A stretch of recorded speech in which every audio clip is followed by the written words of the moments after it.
Pues hoy arrancamos con esta tercera actividad en la cual vamos a tener la conferencia magistral titulada Los megaproyectos y su impacto en la vida económica, social y cultural, así como en la tierra y territorio de los pueblos y comunidades indígenas. Pero antes de dar inicio, voy a presentar a la personalidad que nos acompaña esta mañana, quien va a impartir esta conferencia magistral. Él es Humberto Cantú Rivera, es licenciado en Derecho por la Universidad Autónoma de Nuevo León, tiene estudios de posgrado por parte de la University Pantheon Nazas Paris II, es consultor y asesor en diferentes organismos de derechos humanos nacionales e internacionales, ha participado en diversos proyectos sobre responsabilidad empresarial y derechos humanos, asimismo, asesor de la Relatoría Especial sobre Derechos Económicos, Sociales, Culturales y Ambientales de la Comisión Interamericana de Derechos Humanos. De igual forma, cuenta con diversos artículos y publicaciones en temas sobre empresas y derechos humanos y derecho internacional de los derechos humanos. Sea bienvenido, doctor, y le cedo en este momento los micrófonos. Damos un fuerte aplauso, por favor. Muy bien, muchas gracias. Muchas gracias por la invitación para estar aquí. Evidentemente quisiera comenzar expresando mi agradecimiento nuevamente a la Coordinación para la Atención a los Derechos Humanos de Oaxaca, la segunda vez que me toca acompañar a esta institución en eventos relacionados a temas de pueblos indígenas. Y bueno, ya escucharon ustedes el título. Debo confesar que cuando vi el título que me propusieron me preocupé porque son muchos temas en 50 minutos, así que una visión tal vez un poco más corta es este título que acabo de proponer aquí, los megaproyectos frente a los derechos de los pueblos indígenas, desde la perspectiva evidentemente de todo este tema de los proyectos de desarrollo. El día de hoy tengo preparada una presentación que está basada en estos tres grandes puntos, esos tres grandes rubros. Número uno, el marco jurídico internacional en materia de derechos de los pueblos indígenas. Vamos a dar una presentación más o menos general sobre lo que se ha desarrollado a nivel internacional en este tema. Luego pasaremos a ver un poco sobre los megaproyectos y su impacto en los derechos de los pueblos indígenas. Y finalizaremos con una breve visión hacia la interpretación judicial, tanto nacional como regional, en este tipo de contextos. Pero antes de comenzar a ver cada uno de esos puntos, y bueno, ya vimos me imagino que ya escucharon el video que estaba reproduciéndose hace unos minutos, una introducción breve sobre el marco jurídico internacional en materia de derechos humanos. El video resume de forma muy efectiva, me parece, todo lo que estoy a punto de presentar aquí, pero hay que dar una breve introducción sobre esto y cómo empieza este marco jurídico, cómo se consagra y luego cómo impone obligaciones evidentemente también a los estados y a otros actores que están inmersos en la jurisdicción interna de los estados.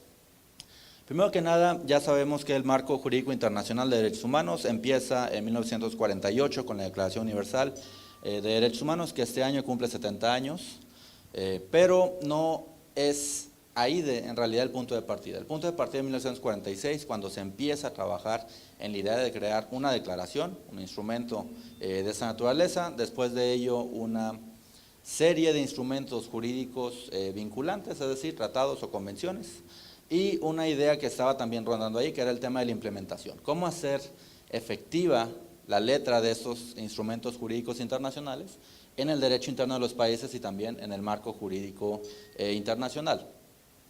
Surgen entonces dos proyectos distintos después de la Declaración Universal, el Pacto Internacional de Derechos Civiles y Políticos, que aborda todas las cuestiones de libertades, es decir, todos aquellos aspectos en donde se entiende que el Estado debe generar una práctica de abstención. Es decir, por ejemplo, en el caso del derecho a la integridad personal, evitar situaciones de tortura o de maltrato o de tratos crueles, inhumanos o degradantes. En el caso de la libertad de expresión, por ejemplo, de abstenerse de censurar los diferentes tipos de expresión, entre otras cuestiones. Básicamente implica un deber de abstención de parte del Estado, o así se ha interpretado usualmente.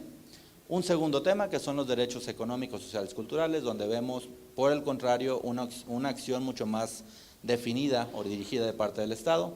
Tenemos cuestiones como el derecho al medio ambiente sano, tenemos cuestiones como el derecho al agua, el derecho a la educación, al trabajo, a ciertas condiciones de trabajo, por ejemplo, entre otras cuestiones. Entonces, se va configurando este régimen internacional que empieza a establecer ciertas obligaciones para los estados. Todo esto es relevante porque a final de cuentas, cuando lo traemos al tema de los megaproyectos y los pueblos indígenas, bueno, son cuestiones que son directamente aplicables y que provienen, de hecho, de este marco jurídico internacional. Se subraya, sin embargo, a partir de 1993, una característica importante de todos los derechos. Número uno, son interrelacionados, todos están relacionados entre sí, son indivisibles, no se pueden separar unos frente a otros. Aunque vemos aquí dos categorías distintas, en realidad la idea es que todos esos derechos siguen siendo un cúmulo de derechos, que no se diferencian más que en la forma en que el Estado lo va a implementar, pero que no tienen un distinto nivel de jerarquía, para decirlo de alguna forma.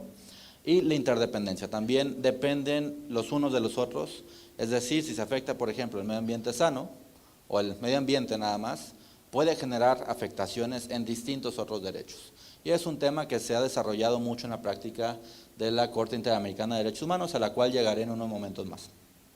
Pero surge esta idea de la interrelación, indivisibilidad, e interdependencia de todos los derechos en la Conferencia Mundial de Derechos Humanos de Viena de 1993, y a partir de ese momento se da un realce a esa idea de que todos los derechos deben ser exigibles y deben ser garantizados por los estados para las personas que se encuentren bajo su jurisdicción. Vemos aquí entonces otra cuestión, que es qué obligaciones existen y qué derechos existen también. Como sujeto obligado principal tenemos el caso de los estados principalmente, y aquí vemos dos formas en que el Estado puede ser responsable. Número uno, por acción, es decir, cuando sus acciones directamente, las acciones de sus agentes generan afectaciones en los derechos de las personas. O bien por omisión, es decir, en aquellos casos en que el Estado no ejerce su función de regulación y por consecuencia se da una violación a derechos humanos. Tal vez no cometida por el Estado, pero si tiene esa obligación de supervisión, bueno, entonces la falta de cumplimiento de esa obligación puede acarrear su responsabilidad. Eso se ha visto muy claramente en el derecho internacional, también el derecho nacional va avanzando y justamente veremos un poco sobre esto hacia el final de la presentación. Vemos como sujeto obligado entonces al Estado, también como titulares de los derechos a personas y grupos. Esa es la configuración inicial del marco internacional de derechos humanos y esa es la base de partida que se ha desarrollado tanto en el nivel internacional como a nivel regional en el contexto de la Corte Interamericana de Derechos Humanos.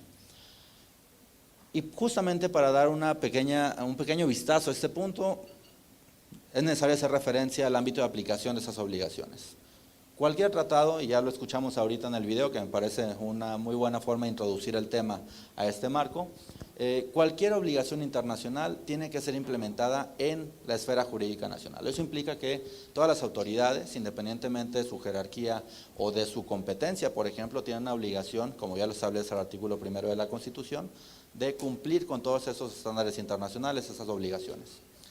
Se ha desarrollado entonces la idea o la noción de que es el Estado, a final de cuentas, el que tiene que tomar todos los pasos necesarios en su marco jurídico interno para crear las condiciones adecuadas para proteger los derechos humanos. Y bueno, me imagino que no hay limitaciones para hacerlo un poco más interactivo. Carlos, ¿no?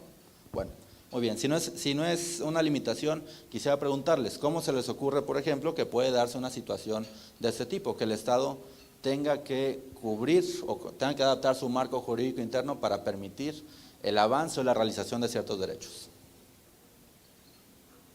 ¿Sí? Para abordar ese tema, ese punto, lo idóneo sería que el gobierno tuviera gente exprofeso que llegara prácticamente a mimetizarse con las comunidades, porque si no, no tiene el sentir ni la facultad para hacerlo, debido a que debemos sentir y vivir para poder plasmar, y decían sociológicamente la construcción es de abajo, y a nosotros nos las ponen desde la cúpula. Claro, ese es un punto muy importante. ¿Por qué? Porque se tienen que tomar en cuenta en realidad qué se necesita desde el punto de vista de los pueblos indígenas en este caso. Hay otros aspectos que salen de esta esfera, pero bueno, el enfoque de esta conversación al día de hoy es justamente este punto, ¿no? Los derechos de los pueblos indígenas, y efectivamente es una forma en que se da. Otras formas en que se da esta aplicación es, por ejemplo, a través de la adaptación no solo del marco constitucional, sino del marco legislativo, del marco reglamentario a nivel municipal, por ejemplo, y del marco legislativo a nivel estatal. O sea, tiene el Estado en su conjunto una obligación de transformar sus mecanismos jurídicos, sus instrumentos jurídicos, para hacerlos realmente efectivos. Y el criterio de efectividad en materia de derechos humanos es el criterio rector, es el criterio que define si el Estado cumple o no, si con sus obligaciones, si respeta con sus acciones esas obligaciones, o bien si evita caer en casos de omisión como resultado, bueno, evidentemente de una adecuada implementación de sus obligaciones. A nivel nacional se da todo este contexto, todo este desarrollo, y ahí es donde se espera que se dé la puesta en práctica, la implementación de las obligaciones del Estado. Pero se han desarrollado otros dos contextos que también seguramente ya están muy familiarizados con ellos. El contexto regional, que es el Sistema Interamericano de Derechos Humanos, este mecanismo que incluye a la Comisión Interamericana en Washington y a la Corte Interamericana en San José, en Costa Rica, y que tienen como misión, bueno, ser un mecanismo de control de las actividades del Estado frente principalmente a la Convención Americana sobre Derechos Humanos y en segundo término frente a otros tratados internacionales de la región principalmente, pero cada vez más también de otros ámbitos internacionales. Y finalmente el marco universal o el sistema universal, que es el sistema de Naciones Unidas, que tiene un conjunto importante de instituciones, tanto procedimientos especiales, ya explicaré en unos momentos más qué es esto, como órganos de tratado, es decir, grupos de expertos que se dedican a analizar y a desarrollar el entendimiento de las obligaciones que surgen de los dos tratados que les mencionaba hace unos minutos, esos que están aquí. Ahora, si este es el marco jurídico internacional en materia de derechos humanos principal, digamos, que existe, hay que dar una breve vista al marco jurídico internacional de los derechos de los pueblos indígenas. Los pueblos indígenas, como ya se sabe y se conoce muy bien, son titulares de todos los derechos civiles, políticos, económicos, sociales y culturales. Es decir, tienen una garantía, deben tener una garantía del ejercicio de todos esos derechos, partiendo de otros dos supuestos, la no discriminación o la igualdad, básicamente, y la participación en la toma de decisiones relativas a su desarrollo o a su progreso, o cualquier situación que pueda afectar su desarrollo, su progreso como organismo o como pueblo indígena directamente. Además de esto, que es una aplicación, digamos, general de lo que ya mencionábamos ahorita, que son los tratados internacionales en la materia, se ha dado algún desarrollo específico de ciertos derechos en vista de su carácter como un grupo con características particulares, con características tal vez que requieren otro tipo de enfoque de parte del Estado, lo que justamente comentaba nuestro compañero hace unos minutos, del Estado y su deber de identificarse y trabajar desde la perspectiva del pueblo indígena, no necesariamente desde la perspectiva simplemente del Estado. El primero de ellos, de 1989, es el Convenio 169 de la OIT, Organización Internacional del Trabajo, sobre pueblos indígenas y tribales. Aquí vemos varias características, es un tratado bastante amplio que contempla diferentes derechos, pero los que más resaltan, sobre todo en este contexto de megaproyectos, son los siguientes. El tema de la propiedad, que se reconoce que puede tener una forma distinta a la propiedad privada, es decir, se reconoce desde ese tratado de la OIT la propiedad comunal. El tema de la consulta previa, libre e informada, un tema que del que se ha escrito mucho, del que no hay mucha claridad tampoco sobre cuáles son los límites o cuál es el alcance que tiene este derecho, que vamos a hablar en unos momentos más. Particularmente cuando haya medidas legislativas o administrativas que puedan afectar los derechos de estos pueblos. Vemos el tema de la evaluación de impacto ambiental prevista en este documento, en este tratado, el reparto de beneficios que deben tener los pueblos indígenas cuando hay alguna situación o algún proyecto de desarrollo, y además el tema de la reubicación. Todos esos elementos son elementos previstos en esta convención que son obligatorios por consecuencia para el Estado mexicano por haberlo ratificado y para la gran mayoría de los estados de América Latina, y entonces, bueno, generan una nueva etapa, digamos, o una nueva dimensión, de cierta forma, de los derechos humanos aplicados en el contexto de los pueblos indígenas directamente. Esto se ha venido a complementar con diferentes elementos. Tenemos desde 2007, después de más de 20 años de trabajo, la Declaración de las Naciones Unidas sobre los Derechos de los Pueblos Indígenas, que aborda básicamente los mismos conceptos que en el marco de la Organización Internacional del Trabajo, y que permite también crear un estándar universal, una norma universal de carácter no vinculante, pero de carácter declarativo, que también genera, bueno, cierta expectativa sobre el comportamiento de los estados. Y tenemos desde hace un par de años ya la Declaración Americana sobre los Derechos de los Pueblos Indígenas, otro texto que duró en discusión varias décadas y que finalmente se logró consagrar apenas hace un par de años.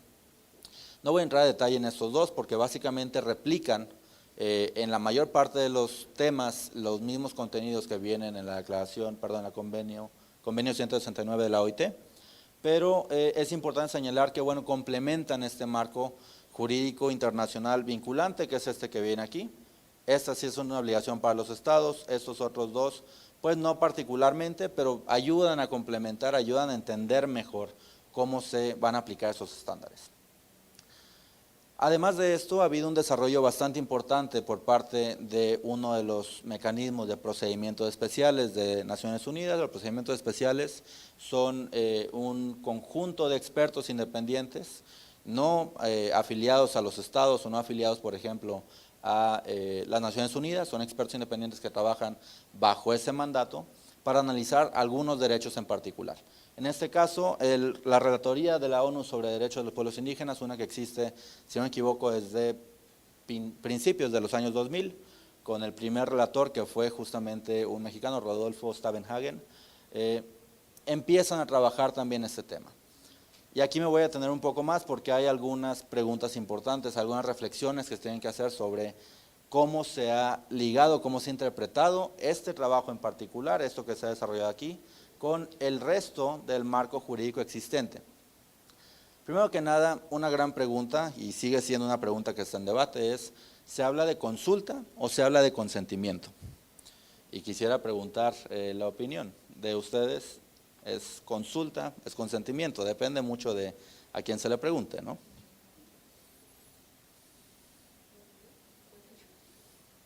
Si gusta, ¿sí? Aquí y también intervengo, disculpen, pienso y siento que en la actualidad y con este famoso nuevo gobierno no nos están aplicando ni la una ni la otra, porque ayer lo decía justamente en la conferencia del día de ayer, a nosotros nos invitan a consulta, pero ya nos entregan el folletito y nos explican vastamente durante 1 o 2 horas todo, pero ya está escrito. Entonces, ¿qué nos están consultando? ¿No? Nos están violando, nos están los derechos a opinar, el derecho a opinar, el derecho a consensar y prácticamente pues no lo nulifican, ¿no? Eso de consulta o consentimiento prácticamente nulo. ¿Alguien más? ¿Consulta o consentimiento? Bueno, si nadie más quiere intervenir. Bueno. No sé, ¿hay otro micrófono? Creo que sí, ¿no? Gracias, Kama. Bueno, la diferencia entre consulta y consentimiento es que en la consulta se puede decir con oportunidad, pues un no. En cambio, el obtener el consentimiento a base de un consenso es, te voy a convencer y vas a terminar consintiendo. Entonces, yo creo que la redacción como está el convenio 169 es a lo que lleva, casi es la obtención de un consentimiento previa consulta, pero debe de decirse que es una consulta previa con el derecho a decir no. Muy bien, José, gracias. Bien, aquí entramos ya a ver otro par de elementos, ¿no? Consulta o consentimiento es un tema muy importante. La redacción de los tratados en particular aborda, en particular el 169 de la OIT, aborda la idea de la consulta previa y pide el consentimiento o requiere al Estado que obtenga el consentimiento solamente en 4 escenarios. Cuando se va a reubicar a los pueblos indígenas, cuando haya materiales tóxicos que puedan ser almacenados o que puedan afectar la zona, los territorios de los pueblos indígenas, cuando haya una explotación de recursos naturales y cuando haya medidas legislativas o administrativas que les afecten. En todos esos debe exigirse el consentimiento. Pero ahora, aquí hay otro punto importante que hay que ver, ¿Implica esto un derecho de veto que tienen los pueblos indígenas? ¿O implica simplemente una consulta con el objetivo de obtener el consentimiento, pero no necesariamente de lograrlo? O sea, el objetivo de entrada o de inicio de parte del Estado debe ser llegar a ese consentimiento, pero puede ser exigible como tal. ¿Perdón? ¿Sí? Bueno, yo creo que el consentimiento no debiera de ser exigible, ¿no? Porque es como una voluntad que tiene cada habitante, se podría decir en este caso, ¿no? No puede ser impuesto, ¿no? Tiene que nacer de la persona, pero pues en estos casos nada más se te está diciendo es o es, ¿no? Bien. Sí, es un tema bastante complejo en realidad, hablar de consulta o consentimiento y si hay un derecho de veto o simplemente una consulta para buscar obtener el consentimiento. No hay un consenso generalizado en el tema. Evidentemente depende de quién lo esté planteando, ¿no? Si es una comunidad afectada, evidentemente se espera que la lógica sea que va a pedir o requerir el consentimiento para poder generar cualquier tipo de trabajo, pero si es, por ejemplo, algún otro tipo de interés económico, político, de desarrollo tal vez, pues la postura inicial va a ser tal vez distinta. La realidad es que los diferentes instrumentos internacionales que abordan este tema lo abordan de forma distinta. El artículo 32, si no me equivoco, del convenio 169 de la OIT, ¿el 32? Sí, me parece que sí, aborda de forma muy clara este punto y dice que tiene que hacerse la consulta con miras a obtener el consentimiento, pero no requiere como tal a los estados la obtención del consentimiento para llevar a cabo cualquier tipo de desarrollo. Los relatores especiales de la ONU han contribuido, de hecho, bastante a generar esta confusión sobre qué se requiere del Estado y qué no. Hay algunos que han ido por una postura mucho más dura de decir los Estados no pueden hacer ningún tipo de proyecto sin el consentimiento de los pueblos. Hay otros que han partido de esa base y eventualmente han terminado diciendo más bien, como fue el caso del último relator James Anaya, que debe buscarse el consentimiento, pero que el Estado no puede ser obligado a frenar todos sus proyectos de desarrollo por las afectaciones que puedan causarse a los pueblos indígenas. Pero dice, si no se da esa situación, si no se da un contexto en el que el Estado obtenga el consentimiento y decide cómo quiera continuar con el proyecto, entonces tiene que tomar todas las medidas necesarias para evitar cualquier impacto negativo en los derechos de las personas. Es decir, puede continuar, pero tiene que garantizar todos los derechos y también tiene que garantizar varios elementos más que ha desarrollado la Corriente Americana, beneficios compartidos, el tema de la reubicación a tierras de igual o mayor valor, entre otras cuestiones. Entonces, vemos aquí una discusión bastante compleja, bastante difícil de aterrizar porque efectivamente, bueno, es una situación en la mayor parte de los países que tienen población indígena que están en territorios de alto valor en materia de recursos naturales. Y si esa es la situación, bueno, difícilmente los estados van a poder continuar con proyectos de desarrollo si hay una oposición absoluta de parte de los pueblos. Dependerá necesariamente de caso por caso, no se puede plantear una respuesta definitiva, pero son algunas líneas que están trazadas y que incluso, y bueno, creo que es el valor agregado que incluyó el relator especial en su informe 2013, si no me equivoco, sobre industrias extractivas y derechos humanos, de decir, no se le puede exigir al Estado absolutamente el consentimiento, debe ser la intención del Estado obtener el consentimiento desde el inicio de cualquier iniciativa de proyecto, pero si no se logra, bueno, tiene una obligación aún más amplia, aún más fuerte, de garantizar los derechos de los pueblos indígenas que estén o que puedan ser afectados. Ahora, el tema de los megaproyectos es un tema bastante interesante y hay que ver un poco también a qué se refiere el término de megaproyectos. Usualmente pensamos, cuando hablamos de megaproyectos, en proyectos de inversión, ¿no? Perdón, de inversión de industria extractiva. Las extractivas usualmente tienen afectaciones importantes en los derechos de las personas, en el territorio, en diferentes áreas. Así que eso puede evidentemente generar una obligación, pues una carga de obligación bastante fuerte para el Estado. Pero hay otro tipo de proyectos que no necesariamente están ligados a ese tipo de industrias y que también pueden generar ese tipo de afectaciones. Vemos el caso del turismo, vemos el caso, por ejemplo, ahora en 8 años más del Mundial de México, Estados Unidos y Canadá de fútbol, que es un tipo de megaproyecto que va a generar afectaciones importantes y que tiene que trabajarse con anticipación para tratar de evitar que haya cierto tipo de afectaciones a los derechos de las personas, de diferentes tipos, no nada más civiles y políticos o derechos económicos, sociales, culturales, también en particular sobre cierto tipo de grupos en situación de vulnerabilidad, mayor o menor vulnerabilidad. Pero los megaproyectos se pueden definir como desarrollos a gran escala que involucran planeación y ejecución a mediano plazo, es decir, no es algo que sea instantáneo, es algo que se va a desarrollar a través del tiempo y que involucra una cantidad importante de recursos económicos y humanos. Este punto en particular se ha visto en muchas áreas del continente americano, cómo se ha ido transformando, de hecho, y una parte importante de la jurisprudencia de la Corte Interamericana está orientada a este tipo de temas, cómo se ha ido transformando el continente en una base, digamos, para obtener recursos naturales. Esa es una realidad innegable que se ha visto desde México, bueno, desde Canadá, incluso hasta Argentina, y en donde muchos de esos derechos son afectados.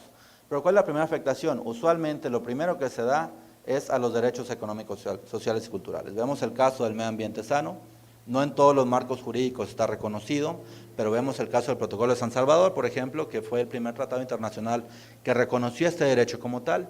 Vemos también cómo, debido a su carácter indivisible e interrelacionado con otros derechos, bueno, evidentemente puede afectar a algunos otros. Vemos el caso de la salud, que es el primer afectado, el caso de la vivienda, el caso de la educación, por ejemplo, o la alimentación, o el agua.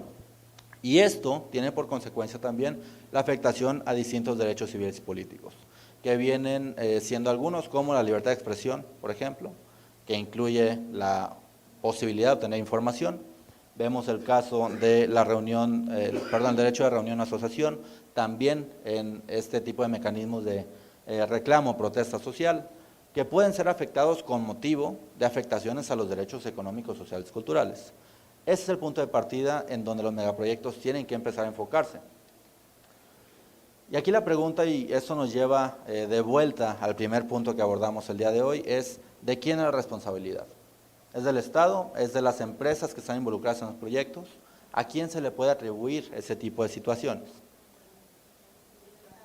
Al Estado.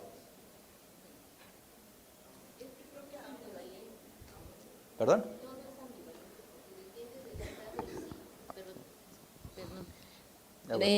Les decía que todo es ambivalente porque podemos decir el Estado. Sí, sí es el Estado porque estamos gobernados, tenemos un gobierno y vuelvo a lo mismo, ellos toman decisiones, pero la obligación de nosotros es reaccionar cuando no estamos de acuerdo, ¿no? Y es ahí a donde debemos hacer valer nuestros derechos, aunque también no tiene nada de caso. Bueno, yo lo hablo con conocimiento de causa desde mi perspectiva y desde mis vivencias, desde mi praxis. Soy de la Sierra Norte, nos oponemos, tenemos minas, yacimientos mineros vastos, tenemos biodiversidad, pero también o nos nulifican, pero nunca nos aplauden o nunca nos hacen caso. Y no buscamos aplausos, queremos el rescate nada más por el rescate mismo. Pero ¿y nuestros derechos a dónde quedan cuando el gobierno nos dice sí, pero no? Te doy el dulce, sí, sí voy, sí, sí te veo, sí te abro las puertas. Y hasta ahí queda, ¿no? Es una consulta genuina o tal. Sí, yo creo que como principio de cuentas, pues sí es el Estado que es quien forma parte, pero o bien el Estado tendría que buscar los mecanismos para obligar a las empresas o bien involucrarlas para que sea un tema conjunto. Muy bien, es una gran pregunta que está plasmada aquí, si son las empresas, es el Estado, son ambos. En realidad hay una discusión bastante intensa a nivel internacional desde hace por lo menos unos 15 años ya, y es justamente el punto central de la exposición del día de hoy. Hay un reconocimiento de una responsabilidad dual. Al Estado ya vimos, hay casos de acción, casos de omisión, en donde puede ser responsable de acción, por ejemplo, cuando es una empresa del Estado, directamente la que genera afectaciones a los derechos de las personas, Podemos pensar en Pemex, podemos pensar en muchas otras empresas a nivel estatal que generan afectaciones y entonces tiene una obligación directa de reparar. Es tan sencillo como el derecho civil. Quien causa un daño tiene la obligación de repararlo. Puede haber también algunos efectos o algunos ejercicios en donde sean instituciones público-privadas, que se da también muchas veces en casos de inversión, donde el Estado tiene un control, digamos, mayoritario del dinero que está implícito en la inversión, digamos 51%, 49% del sector privado, y entonces son obligaciones directas que tiene el Estado de prevenir afectaciones. Si es el sector privado, por el contrario, bueno, tiene una obligación de justamente lo que decían ahorita, tener el marco jurídico adecuado para regular efectivamente a las empresas. Si no lo hace, será una omisión del Estado que acarrea por consecuencia su responsabilidad. Pero se ha desarrollado también este tema en el marco de las empresas privadas. ¿Por qué? Porque se habla muchas veces, o se ha identificado muchas veces que hay una falta de prevención importante.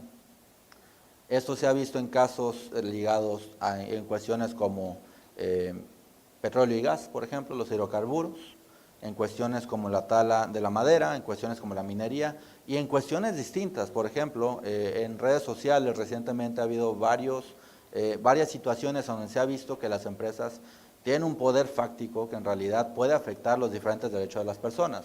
Una empresa de telecomunicaciones tal vez, incluso la prensa. Muchas veces no llegamos a ver esa situación por la función que tiene la prensa de transmitir información, tratar de buscar la verdad, entre otras cuestiones, pero como un ente privado tiene también ese tipo de responsabilidades en la materia y tiene que tener una postura proactiva para prevenir afectaciones en los derechos de las personas. Estos dos elementos, tanto la acción o omisión del Estado y la responsabilidad que conlleva, se han desarrollado desde la primera sentencia de la Corte Interamericana, cuando hablaba en Velázquez Rodríguez, que el Estado no solo va a ser responsable por lo que haga directamente, sino también por lo que no haya prevenido que se hiciera por parte de actores privados. Entonces aquí ya nos planteaba un ejercicio en el que el Estado tiene una obligación reforzada en el marco jurídico internacional. Ahora, ¿qué obligaciones implica esto para el Estado? Y para el Estado pensado en todos los diferentes niveles administrativos que existen en un país, ¿no? Como es el caso de México a nivel federal, un marco jurídico adecuado y efectivo, es decir, que exista legislación, reglamentación, todos los instrumentos necesarios jurídicos, no nada más políticos, sino jurídicos, para poder exigir a las empresas, a los particulares, que cumplan con ciertos estándares de derechos. Tenemos el caso de la fiscalización de los actores privados, que sus mecanismos sean efectivos para revisar en realidad que lo que hagan las empresas sea acorde al marco jurídico aplicable en el derecho interno. Y tenemos también la obligación, o más bien tiene el Estado la obligación, de contar con mecanismos efectivos de reparación, lo cual implica eminentemente a los mecanismos judiciales que sean efectivos para garantizar que cualquier afectación pueda ser reparada en materia civil, en materia administrativa, en materia penal, o incluso en el caso de México en materia de amparo, por ejemplo. Pero se habla también de otro tipo de mecanismos, como pueden ser los mecanismos no jurisdiccionales, es decir, la labor que desarrolla la Defensoría del Pueblo, la Comisión de Derechos Humanos nacional o estatal, entre algunas otras entidades. Entonces se plasma un marco jurídico más amplio de obligaciones. El Estado tiene que cumplir con todo esto si quiere evitar ver comprometida su responsabilidad. Y esto ya nos lleva a un contexto un poco distinto, en donde tiene, pues evidentemente, una carga bastante pesada del Estado que cumplir para poder garantizar el ejercicio efectivo de los derechos humanos. Pero debemos detenernos un momento en el segundo punto, que es aquel que mencionaban ahorita, que más bien que no mencionaron tanto ahorita, que era el tema de las empresas. La mayor parte, las dos personas que respondieron y algunas otras voces que escuché, dijeron debe ser el Estado el responsable, y en efecto, bajo el derecho internacional de los derechos humanos, es el Estado el principal responsable, no hay una alteración de ese presupuesto básico. Pero desde hace por lo menos 10 años, desde 2008, se ha reconocido de forma progresiva que hay una responsabilidad empresarial en ese tema también, que no es similar a la del Estado, que es distinta a la que tiene el Estado, pero que tiene que ser tomada en cuenta y desarrollada por las empresas, incluso de forma independiente a lo que haga el Estado. El Estado puede no tener el marco jurídico apropiado, puede no haber creado una ley estatal de responsabilidad empresarial en derechos humanos, por ejemplo, que en realidad en México no existe todavía, en algunos países empieza a avanzar, pero puede no existir el marco jurídico. Y aún así la empresa, por su propia mecánica, económica, por su propio interés económico, debe tener esa iniciativa de prevenir impactos en derechos humanos por varios motivos, pero principalmente porque es más sostenible para la empresa trabajar con una prevención de riesgos, una ideología de prevención de riesgos, y también porque a final de cuentas necesita, sobre todo en cierto tipo de contextos, una relación sana con la comunidad en la que opera. Este famoso concepto de la licencia social que deben tener las empresas, bueno, se ve reflejado aquí y es en realidad su propio interés el que debe llevarlas a no depender del Estado para tomar cierto tipo de acciones preventivas, sino a ser proactivas para tratar de desarrollar ese tipo de mecanismos a nivel interno. Y aquí nos plantean desde 2008 un elemento muy importante que es la debida diligencia en materia de derechos humanos para las empresas. Se habla de que tienen que haber diferentes elementos. Número uno, algunos mecanismos internos para detectar qué afectaciones pueden generar las empresas. Partamos de la base, por ejemplo, de un proyecto de minería en donde lo más seguro que se va a afectar van a ser, bueno, el derecho a la salud, el derecho al agua, posiblemente el derecho al trabajo por las condiciones de trabajo de los mineros, entre algunas otras cuestiones. Si sabe la empresa de antemano que van a ser áreas en donde pueda afectar los derechos de las personas, bueno, debe tener medidas para identificar esos riesgos, número uno, y prevenirlos, número dos, es decir, cómo se hace en la mecánica empresarial para evitar que se generen esas afectaciones a los derechos. Esto incluye una evaluación de impacto en derechos humanos, que es distinta a lo que se ha desarrollado en el marco jurídico interamericano, también entraré a esto en unos minutos más. Implementación de medidas correctivas, una vez que se haya detectado qué se necesita hacer para evitar esas afectaciones, bueno, cómo se integran en la práctica, ¿no? Porque si se identifican pero no se hace nada al respecto, difícilmente va a generar efectos. Y finalmente, a pesar de que puedan haber todas las medidas posibles en una empresa, e incluso en el gobierno del Estado, para tratar de prevenir afectaciones a los derechos humanos, puede haber situaciones en las que no sea factible hacer esto, ¿no? Y si no es factible, entonces tiene que haber dos tipos de medidas distintas que puedan ser aplicables. Una de mitigación, es decir, reducir el impacto en la medida de lo posible a las personas. Y número dos, la participación en mecanismos de reparación. ¿Por qué? Porque a final de cuentas, para la empresa, lo que más debe importarle en este contexto no es los riesgos que sufra la empresa misma, sino los riesgos que ella genera. Evidentemente es un punto, es un cambio cultural muy significativo. Las empresas en todo el mundo trabajan con una perspectiva económica, pero cada vez más se ve cómo empiezan a haber avances en este tema, cómo hay empresas que empiezan a involucrarse de forma pues genuina con la protección o con el respeto de los derechos humanos, que es lo que se les exige, y empieza entonces a transformarse poco a poco esta cultura. Es un proceso a mediano o largo plazo en realidad, un cambio cultural no se da de un día para otro, pero bueno, es la idea que puedan participar directamente en ese tipo de ejercicios para facilitar que las víctimas de afectaciones a derechos humanos puedan tener cierto tipo de reparación que sea brindado directamente por la empresa o bien que sea exigible directamente al Estado. La pregunta aquí, que la mayor parte de las veces surge en este tipo de discusiones es, y sobre todo de parte de las empresas, es esta. ¿Es jurídicamente exigible? ¿Alguien tiene alguna idea sobre esto? ¿Sí?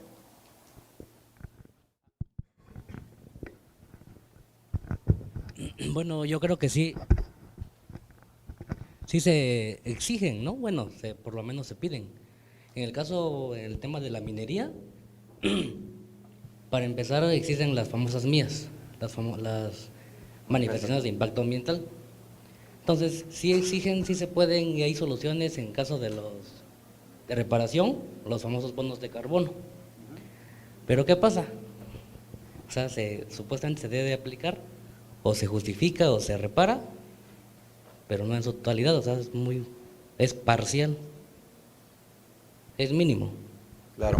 Aquí el tema de reparación es un tema importante porque el objetivo que tiene que tener la reparación debe ser la restitución integral, ¿no? Volver al estado original de las cosas antes de la afectación. Pero en temas de derechos humanos difícilmente, o no en todos los casos, se llega a una reparación de esa naturaleza, ¿no? Muchas veces, o sea, hay diferentes elementos, está el tema de la compensación, la restitución de entrada, luego la compensación, satisfacción, garantía de no repetición y rehabilitación. Si no se puede dar la restitución completa, bueno, tienen que medirse los diferentes otros elementos de la reparación para tratar de llegar lo más próximo posible al estado original de las cosas. En materia ambiental vemos la manifestación de impacto ambiental, que es una forma en que se evalúa el impacto que genera una empresa en el medio ambiente. Muy bien. ¿Alguna otra idea? ¿Sí? Si quiere, déjame y ahorita le doy la palabra. Pues hoy en la actualidad pues es la obligación de todas las empresas generar proyectos de triple impacto, que sea ya económico, ambiental y social. Económico pues ya es dependiendo de lo que genere la empresa, y ambiental pues es un problema que estamos teniendo hoy en la actualidad, que poco a poco pues eso estamos perdiendo, y pues como les dije anteriormente pues es la obligación de todos nosotros, tanto empresas, la sociedad, tener la responsabilidad de concientizar y ya no generar mucho problema con nuestro ambiente. Disculpen, pero todo esto jurídicamente sí es exigible. Sí podemos exigir, pero de que se cumpla también es difícil. ¿Por qué? Porque son proyectos que afectan a largo plazo. Tenemos, y voy a poner ahora sí ya un ejemplo real, la Natividad de Ixtlán, Oaxaca, de Juárez, Ixtlán, Oaxaca, Sierra Norte. Tuve la fortuna de ser nieta de minero y sí había todas las prestaciones por parte de la empresa, incluso tenía una cooperativa, servicio médico, todo regulado, ¿no? Pero en ese momento era la opulencia y el auge y se vivió exactamente maravilloso como hoy vive otro pueblo que está cerca, Capulalpan, lo del ecoturismo, que ya tiene su lío con este lugar. ¿Cuál fue el problema de todo esto? El crecimiento, al final de cuentas, que genera molestia de una comunidad a otra, pero el impacto y jurídicamente exigible lo quiere hacer Capulalpan, cuando que creció, fíjense, de una actividad minera. Capulalpan era minero. El problema a largo plazo fue que no se previó en ese momento que los yacimientos en busca de vetas parecen topos y afectan por debajo a grado tal que tenemos el otro ejemplo tangible, que en Santiago Jiacuí construyeron una casa hermosa y se les va. ¿Por qué? Porque estamos hablando de kilómetros excavados y se van. Entonces nos afecta el medio ambiente. Bueno, nos afecta en todo, nos da opulencia, nos da beneficios, sí. Jurídicamente, vuelvo a decir, puede ser exigible, sí, pero un marco jurídico no lo salva, por más que pataleemos, porque ya, vuelvo a decir, son a largo plazo, son afectaciones a muy, muy largo plazo y además no es renovable. Bien, la pregunta en realidad, hay muchos elementos que son exigibles, está lo que decían ahorita de evaluación de impacto ambiental, está el tema en materia laboral, que evidentemente es algo que está en la Ley Federal del Trabajo, que no escapa a la atención de nadie, pero la pregunta es si este tipo de mecanismos directamente son exigibles o si deben ser jurídicamente exigibles, ¿no? Porque el planteamiento que se hace aquí directamente en este marco internacional es que todo esto es algo que la empresa debe hacer de forma proactiva, aunque no esté tal vez en la legislación, e independientemente de que esté en la legislación, por su propio interés económico o de desarrollo. La realidad, bueno, justamente anoche llegué de participar en un foro de Naciones Unidas en Ginebra y fueron 3 días de discusiones sobre este punto en particular. Muchas empresas parecen estar empezando a involucrarse con esta temática, pero es un tema que está surgiendo apenas en la práctica, ¿no? Se está construyendo esa cultura empresarial de respeto a derechos humanos a nivel internacional y entonces nos habla de que es un proceso en desarrollo, un proceso que tiene que irse modulando conforme vaya adquiriéndose más práctica, pero eso no exime de que el Estado, por ejemplo, pueda hacer esto, pueda ayudar a la construcción más rápida de esa cultura empresarial de derechos humanos a través de la adopción de cierto tipo de mecanismos jurídicos en su legislación, en sus reglamentos, para abordar este tema. Va avanzando poco a poco esa cuestión. Algunos estados, por ejemplo, el caso de Francia, tiene ya desde hace 1 año y medio una ley que exige a las empresas tomar este tipo de elementos en su estructura interna.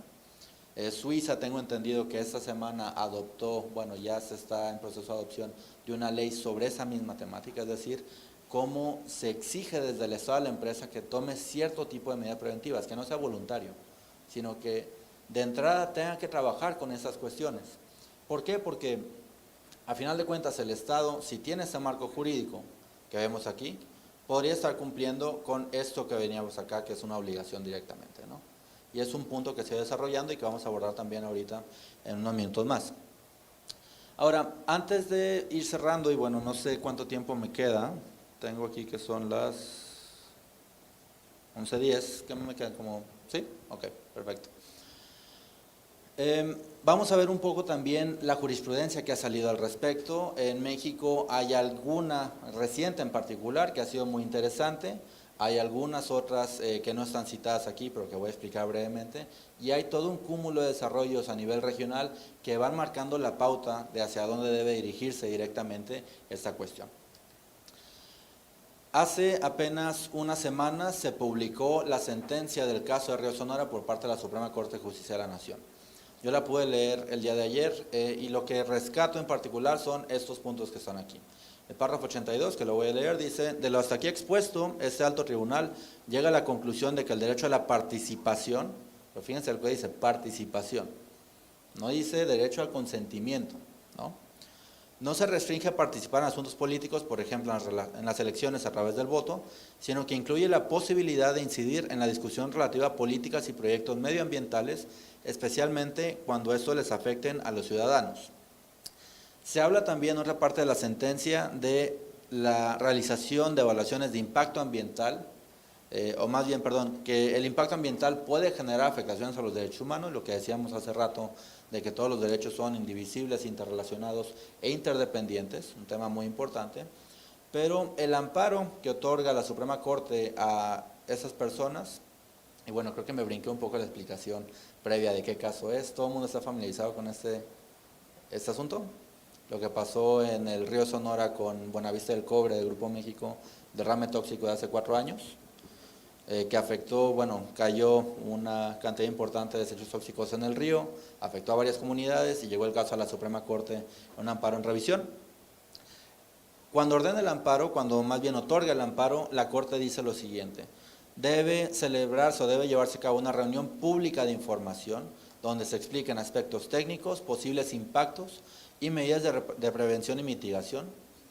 Una reunión para decirles a las comunidades afectadas que no son necesariamente comunidades indígenas, bueno, cuál es su derecho, o sea, qué tienen que saber, cuál es su derecho a acceso a la información pública en este caso, y habla de la obligación de realizar una consulta para tomar en cuenta las preocupaciones de la comunidad.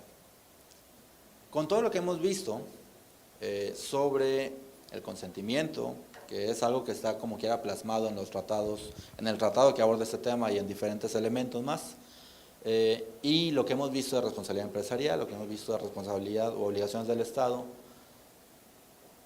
¿qué queda aquí?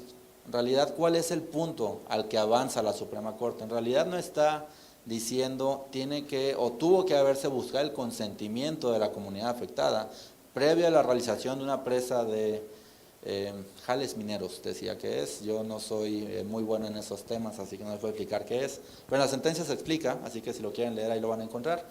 Es donde se almacena, si no me equivoco, los residuos sólidos que provienen de la actividad minera, pero la pregunta era, o el punto que me queda a mí muy claro es, no se está hablando nunca en esta sentencia del consentimiento.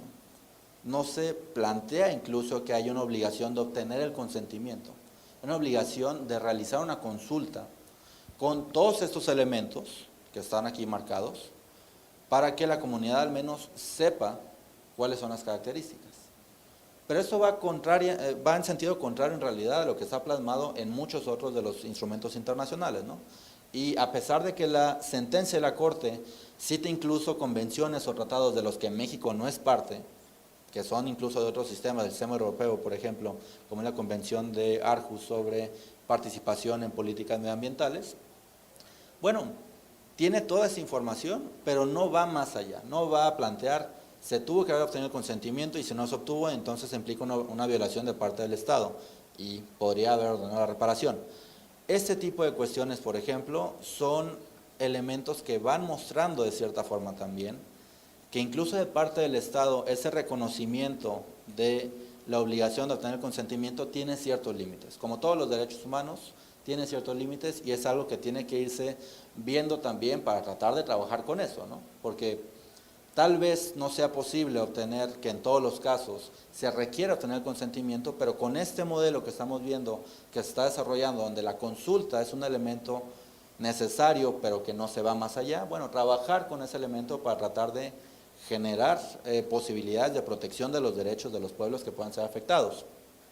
Hay otra que seguramente están ustedes mucho más informados que yo, que es otro amparo en revisión de Eólica del Sur, aquí en Juchitán, en Oaxaca.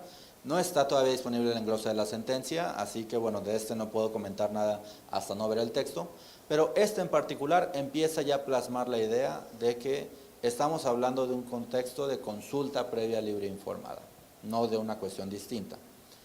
Ahora, volviendo un poco a esta otra cuestión de la responsabilidad empresarial y la debida diligencia, por ejemplo, ha habido algunos pronunciamientos de la Corte, que les puedo pasar las referencias con mucho gusto por correo más adelante, en los que habla de que las empresas tienen una responsabilidad, una obligación incluso, de respetar los derechos humanos por ser los derechos humanos parte del orden público, es decir, parte de las obligaciones que el Estado plantea para todas las personas físicas o morales que existan o que vivan o se desarrollen en el país. Entonces, empieza ya a haber algún tipo de desarrollo interesante que va orientando la discusión judicial al menos a este tipo de cuestiones, en donde hay en realidad un progreso, a diferencia de otros países, donde se va manifestando cada vez con mayor claridad que tiene que haber cierto tipo de exigibilidad de estos derechos a las empresas, y entonces es un avance importante. Lo hemos también manifestado en la ley de hidrocarburos, la ley de la industria eléctrica, que hablan o abordan la cuestión de la consulta a pueblos indígenas que puedan ser afectados por este tipo de proyectos, y entonces vamos viendo cómo se va consolidando poco a poco, evidentemente, este tipo de mecanismos que puedan volver, lo que preguntaba acá, jurídicamente exigible esa responsabilidad de las empresas en materia de derechos humanos. ¿Qué ha dicho la Corte Interamericana al respecto? La Corte ha tenido, bueno, diferentes casos en donde ha abordado ese tipo de cuestiones, todos ellos relacionados con empresas y en donde se han ido avanzando diferentes criterios. No los traigo aquí en la presentación muy desarrollados por cuestiones de tiempo y también cuestiones de, bueno, no llenar la presentación con muchísima información, pero hay por lo menos dos casos importantes donde empieza esta discusión. En los casos Yaqui-Axa y Sajoyamaxa contra Paraguay, en los que empieza la Corte en realidad a ver el tema de la propiedad colectiva de los pueblos indígenas, plasma la idea de que el Estado tiene una obligación de demarcación territorial, tiene que garantizar también acceso a mecanismos de reparación efectivos, pero se da una diferencia muy importante en el análisis que hace la Corte aquí. En el primero dice, sí, tiene que obtenerse el consentimiento y cualquier tipo de desarrollo, proyecto de desarrollo, tiene que contemplar la participación efectiva de los pueblos indígenas. Pero en la segunda sentencia, apenas unos meses después, sobre un caso prácticamente similar, eran todo lo mismo, misma comunidad, misma situación, mismos efectos negativos, pero los reclamantes eran distintos. Dijo la Corte, porque el Estado de Paraguay interpuso una defensa interesante, dijo, no podemos como Estado regresar las cosas a su estado original, ni tampoco evitar cualquier tipo de proyecto de desarrollo al respecto en todos los casos. ¿Por qué? Porque si hacemos eso, entonces tenemos que volver 500 años antes, tenemos que ir hasta la época de la conquista española a regresar todos los proyectos de desarrollo que se han dado en el país. Y decían, como Estado tenemos una obligación y un deber soberano de, bueno, buscar el desarrollo general que se dé en este tipo de situaciones. Eso marcó mucho, para mí fue un punto muy significativo que la Corte reconociera eso, dijo, en efecto no se puede pensar de un derecho absoluto, en un derecho absoluto, tiene ciertas limitaciones y esas limitaciones están plasmadas de forma efectiva en los criterios que ya hemos mencionado brevemente, el tema de la evaluación de impacto ambiental, el tema y social también, el tema de la cuestión de compartir los beneficios que se obtengan de parte de la empresa, la consulta evidentemente que tiene que darse, pero hay criterios muy finos que tienen que cubrirse. Si el Estado no los cumple, entonces va a ser responsable. Si cumple con ellos, entonces no necesariamente va a tener esa obligación. A partir de aquí surgen algunos otros 3 o 4 casos que son abordados, en los que están abordando directamente esos temas. Es el caso Saramaca contra Surinam, donde se aborda o se desarrolla de forma muy explícita el contenido que tiene que tener la evaluación de impacto social y ambiental, que tiene que llevarse a cabo por el Estado ante cualquier tipo de proyecto de desarrollo, además de los beneficios compartidos. El caso Sarayaco contra Ecuador, donde habla aquí sí de la consulta como un marco importante para el Estado, y donde señala también por primera vez, hasta donde yo tengo conocimiento, la participación de cierto tipo de empresas.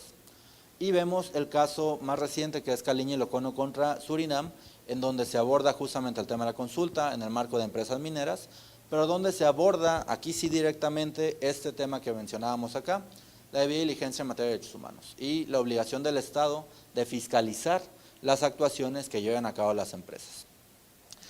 Todo esto, bueno, es un desarrollo que se está realizando poco a poco. Evidentemente no todos los contextos son similares o idénticos más bien, sí son similares, pero nos va marcando la pauta de hacia dónde debe dirigirse la idea del desarrollo frente a los megaproyectos, ¿no? Y esto me lleva brevemente ya a un par de conclusiones, 3 conclusiones, en vista del tiempo también. Es innegable que hay una necesidad importante de preservar el acervo cultural de la humanidad, y este acervo cultural incluye necesariamente los derechos de los pueblos indígenas, la transmisión de derechos culturales, la transmisión más bien de la cultura y la preservación de esos derechos culturales que tienen los pueblos, de compartir su conocimiento con el resto de la humanidad. Vemos también ciertos avances importantes, muy interesantes muchos de ellos, en la responsabilización de diferentes actores involucrados en ese tipo de cuestiones. Vemos cómo se refina cada vez más el contenido de la obligación del Estado frente a megaproyectos o frente a cualquier actor privado en realidad. Vemos también cómo se va exigiendo cada vez más a las empresas cierto tipo de actuación respecto a esta cuestión, y donde tienen que involucrarse directamente con los pueblos indígenas, con las comunidades que puedan ser afectadas de forma preventiva, no de forma correctiva. ¿Por qué? Porque eso puede permitir, número 1, un mejor diálogo, una mejor planeación y desarrollo de los procesos, y también, bueno, evidentemente respetar los derechos de las personas como punto de partida, que es un interés que tienen que tener también las empresas, sobre todo aquellas que dicen ser sostenibles o sustentables. Y finalmente, una última cuestión, esta discusión sobre consulta o consentimiento, que es una discusión muy nutrida, bastante importante a nivel internacional, donde no hay mucha claridad y donde la mayor especificidad y desarrollo legislativo va a permitir tener más claro al menos qué se tiene que realizar por parte del Estado, por parte de las empresas, y qué derechos tienen las comunidades también para enfrentar cualquier tipo de afectación a los derechos humanos que resulte de megaproyectos o proyectos de desarrollo o de inversión. Yo con eso termino, les agradezco muchísimo por su atención, y si hay un espacio para preguntas y respuestas, quedo evidentemente a sus órdenes. Muchas gracias. Bien, vamos a iniciar con el espacio de preguntas y respuestas, independientemente de que ya se dio una interacción con el ponente y algunos manifestaron algunos puntos de vista, opiniones, pues podemos continuar con las preguntas. Sí, uno por uno, por favor. A ver, ahí ya tenemos.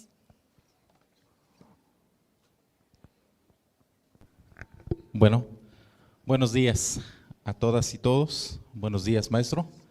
Pues comentar respecto al tema que se ha colocado aquí, creo que es de suma importancia, en particular para pueblos y comunidades indígenas y quienes están en la función pública día a día. Una realidad es que al paso más de 7 años de la reforma constitucional, pues hay mucho que hacer todavía. Es una gran tarea que todavía se tiene que hacer para la observancia de los derechos de los pueblos y comunidades indígenas.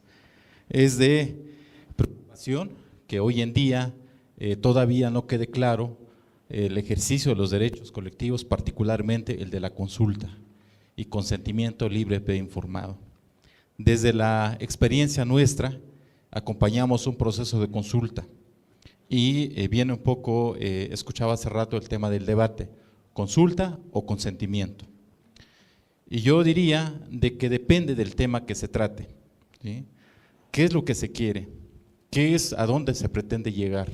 Creo que es importante como interrogantes previas antes de iniciar un proceso como tal, ¿sí?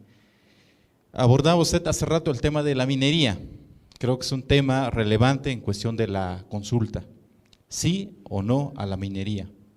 En cuestión de las medidas administrativas que hoy en día está en proceso aquí en Valle Central, Yocotlán y Cimatlán, respecto a un decreto de veda de 1967, su modificación, ¿sí? Aquí no hay un consentimiento. Lo que se pretende lograr, aquí lo que se pretende lograr es construir un acuerdo para entonces ver ese acuerdo que pueda satisfacer las comunidades sujetas en este momento en proceso de consulta y desde luego como responsables en el tema de la administración del manto acuífero, que es la Comisión Nacional del Agua. Entonces, lo menciono de esa manera, tiene que ver mucho el tema que se persigue, que se plantea, ¿sí? Hace rato comentaba usted, y creo que también nos tiene que quedar muy claro, y dígame si estoy en un error, también estamos para recibir esa crítica o esa corrección, porque es un trabajo del diario que hacemos y desde luego lo queremos hacer de la mejor manera.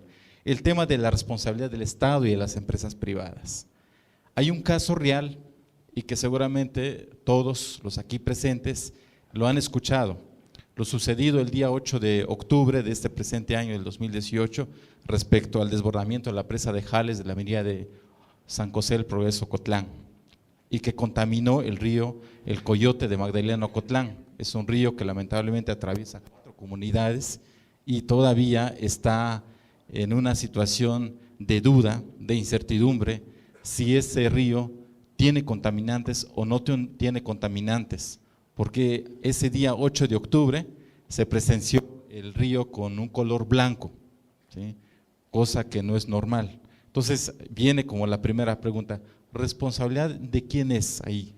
En cuestión del reclamo, en cuestión de la asistencia, en cuestión de la asistencia hacia la comunidad, ¿de la empresa o del Estado? ¿No? Entonces es una cuestión que nosotros hemos intervenido ahí. Lamentablemente hay ausencia, por ejemplo, en este caso del Estado que lo representa Profepa, Semarnat, Onagua, quienes son los que para mí, desde mi punto de vista, tienen obligación directa ahí para la cuestión de la vigilancia. Sí, una empresa privada definitivamente tiene que tener perspectivas, medidas en cuanto a derechos humanos, pero quien los tienen que vigilar y sancionar es el Estado, ¿sí? Y quiero citar un ejemplo bastante claro. En el 2016 nos citaron a participar en un proceso de consulta a través de la SCT para la cuestión de impacto ambiental respecto a la vía de acceso de una carretera en la comunidad de San Pedro Quiatoni. Y cuando pedimos el informe de quién iba a llevar el proceso de la consulta, SCT dijo de que la constructora, ¿no? La constructora iba a llevar el proceso de la consulta, cuando creo no debe de ser así. Quien tiene la obligación de llevar el proceso de consulta es la SCT. Entonces, para no prolongar mi participación, creo que el tema del ejercicio de los derechos colectivos de los pueblos indígenas es un tema que tiene que construirse de manera ardua, de manera delicada, de manera incluyente, para que se pueda garantizar ese derecho que se ha comentado en este momento. El proceso de la consulta y el consentimiento creo que son temas fundamentales para la cuestión de la reconstrucción, incluso del Estado. Muchas gracias.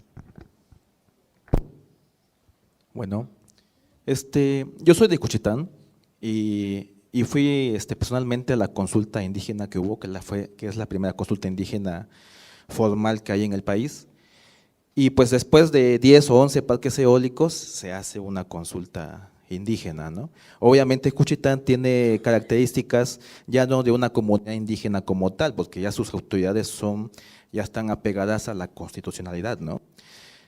Entonces, más bien lo que veo yo es que hay un marco jurídico internacional que está más a favor de las empresas y los megaproyectos que en verdad de velar por la cuestión de la seguridad de los pueblos indígenas. ¿Por qué digo eso?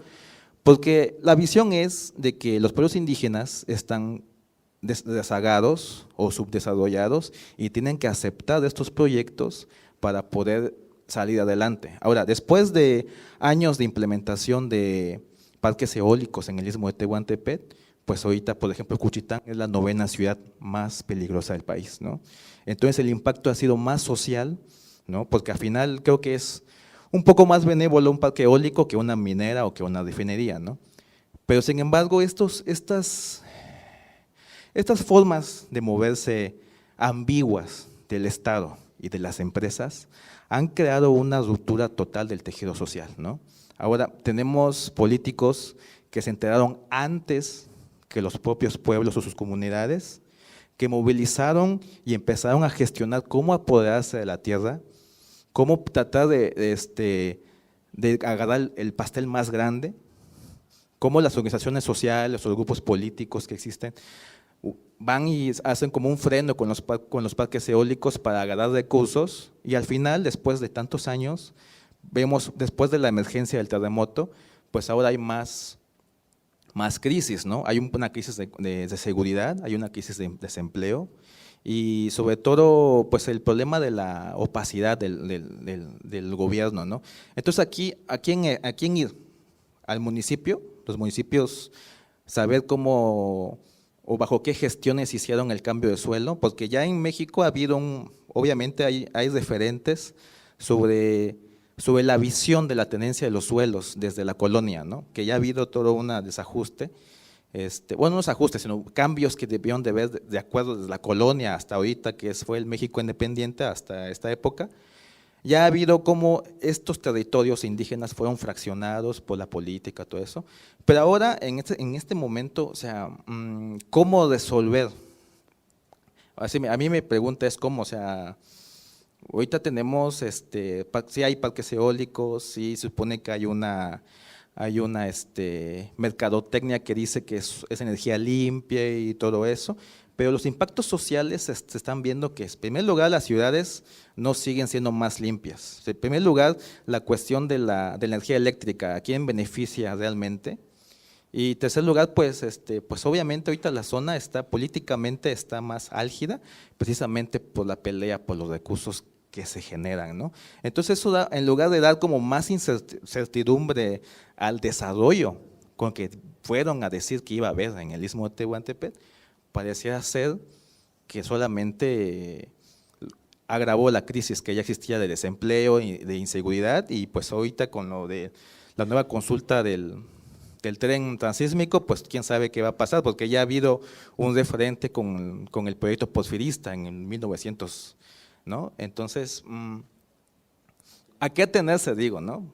O sea, bueno, es una duda más bien como retórica, ¿no? No tanto como saber quién es el responsable, ¿no? Pero yo veo que todos los proyectos están haciendo afectaciones mucho más graves de lo que dicen, y el marco jurídico está más como acéptenlo o mueran de inanición, ¿no?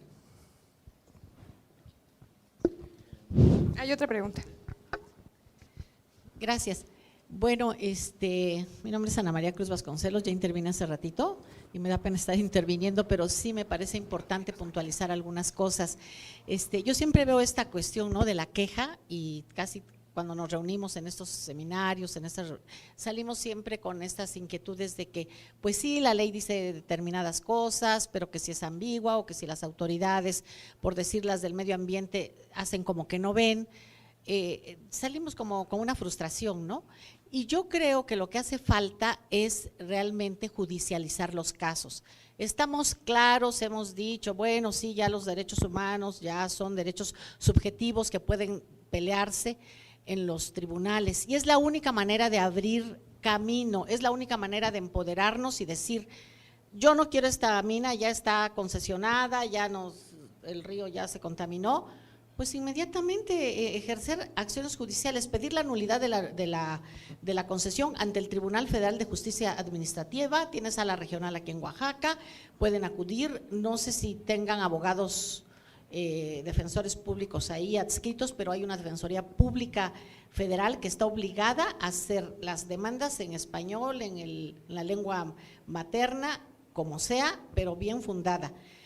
Y el juicio de nulidad, de responsabilidad, del juicio de nulidad, perdón, de la concesión minera, de la ejecución, del proyecto, de lo que uno quiera pedir que se anule, puede uno pedir la suspensión inmediata de los actos.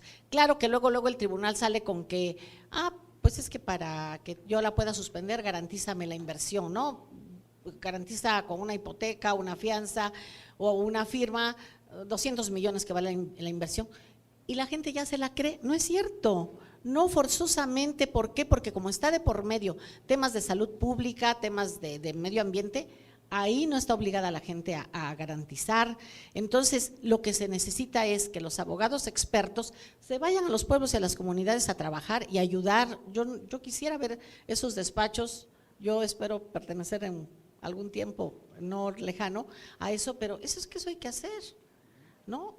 Yo la intervención que escuché aquí de este compañero de una mina que está por Ocotlán, de verdad se me hace muy inquietante y hay que actuar rápido, ¿no? Entonces, pues yo esa es mi opinión, y hay que judicializar todos los casos para abrir camino, y hay que llegar aunque sea a la Corte Internacional, si en México no nos hacen caso. Vamos a ir con la última pregunta y ya les damos respuesta, porque te recuerden que tenemos otra actividad y vamos a hacer un pequeño receso después de esto. Bueno, mi pregunta es nada más, bueno, ya yéndonos como al ámbito cultural, al respeto de la cultura de los pueblos indígenas, si existe y si lo hay, ¿cuál piensa usted que es el caso más relevante en que la autoridad jurisdiccional haya ordenado una adaptación de los megaproyectos o de los proyectos a las características culturales de los pueblos indígenas? Esa sería mi pregunta. ¿Me puede repetir? Sí. Si existe, y en caso de existirlo, ¿cuál piensa usted que sea el caso más relevante en el que la autoridad jurisdiccional haya ordenado una modificación, una adaptación de los proyectos a las características culturales de los pueblos indígenas?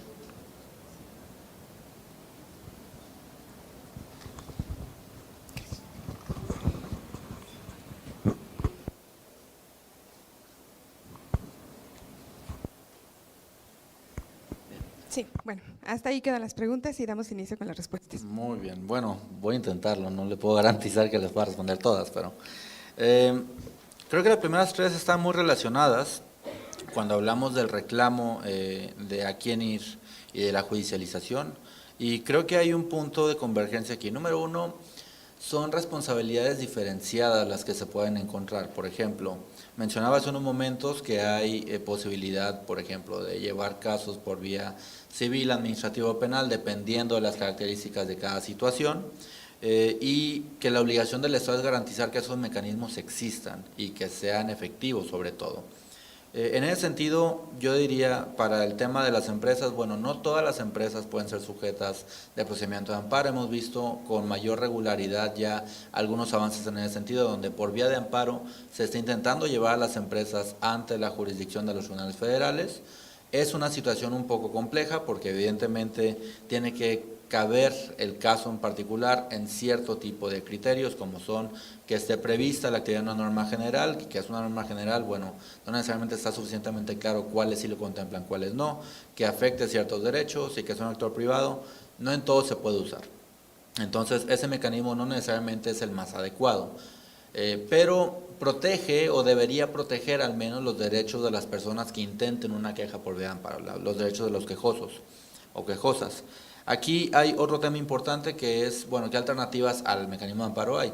Está algo tan sencillo como es la responsabilidad civil extracontractual, que está prevista en los códigos civiles, tanto federal como a niveles estatales, y de procedimientos también, donde cuando haya alguna responsabilidad que surja de alguna afectación en donde no hay un contrato de por medio, es decir, alguna obligación que nace de actos ilícitos, pueden muchas veces también las personas utilizar ese mecanismo para intentar acceder a la justicia ordinaria, sea local, sea federal, pero tratar de llevarlo por esa vía con el objetivo de obtener reparación. Ahora, ¿cuál problema hay con esto? Que la reparación que ordenan los tribunales en materia civil, por ejemplo administrativa, no necesariamente son adecuadas para ver la reparación en términos de derechos humanos, ¿no? Están muy orientadas al tema de la compensación, no necesariamente a la satisfacción, rehabilitación o las garantías de no repetición, y entonces nos enfrentamos a un problema importante.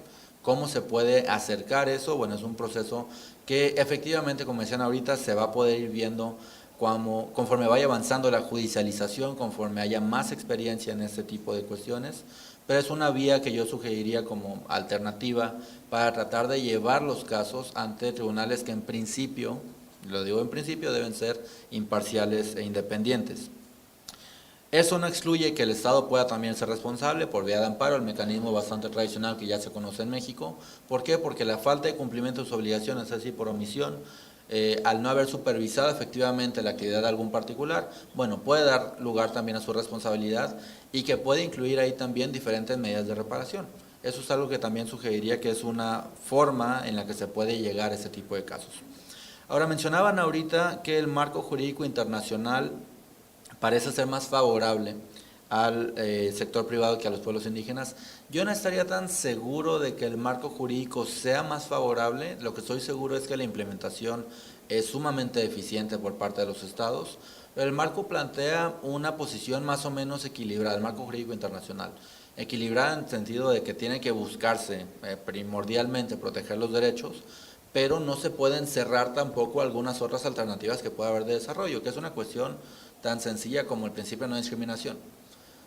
Un problema es ese, que no hay una implementación adecuada por falta de capacidad muchas veces o falta de, ¿cómo decirlo?, legalidad en la forma en que proceden las autoridades públicas ante la presión de los actores o poderes económicos, pero sí, yo veo que hay un contexto más o menos neutral, no lo veo tan inclinado hacia un lado ni hacia el otro, de hecho diría que es más bien inclinado de cierta forma a proteger los derechos de los pueblos, con excepciones que son aceptadas en el derecho internacional.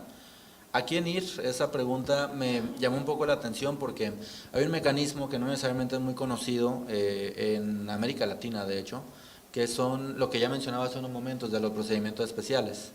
En la actualidad hay dos en los que yo diría que a los que se podría acudir, y vuelvo un poco a esto,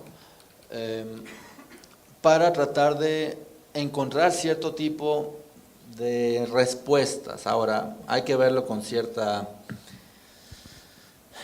escepticismo porque no son mecanismos jurisdiccionales. Pero, por ejemplo, está el caso del Relator Especial de la ONU sobre los derechos de los pueblos indígenas, está el Grupo de Trabajo de la ONU sobre empresas y derechos humanos, que los dos reciben quejas que no van a emitir una resolución, quejas que no van a decir el Estado debe hacer esto o no debe hacer esto, pero son quejas que plantean al menos al nivel más alto de las autoridades de un país que hay una posible afectación o vulneración de los derechos humanos.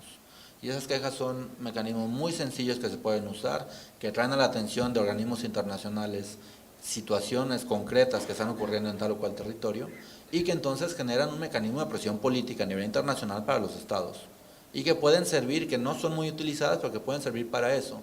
Habría un canal de diálogo distinto al menos entre autoridades internacionales y nacionales, de un nivel más alto que el que usualmente se puede obtener simplemente por la vía interna, ¿no? Difícilmente, por ejemplo, en México llegamos de inmediato a la Suprema Corte, hay que pasar por toda la cadena. Bueno, esto sería más o menos lo mismo, pero con este tipo de mecanismos se puede acceder de forma más sencilla a ciertos mecanismos de control o de presión que pueden funcionar o pueden al menos generar un diálogo más genuino entre autoridades, tal vez empresas y personas.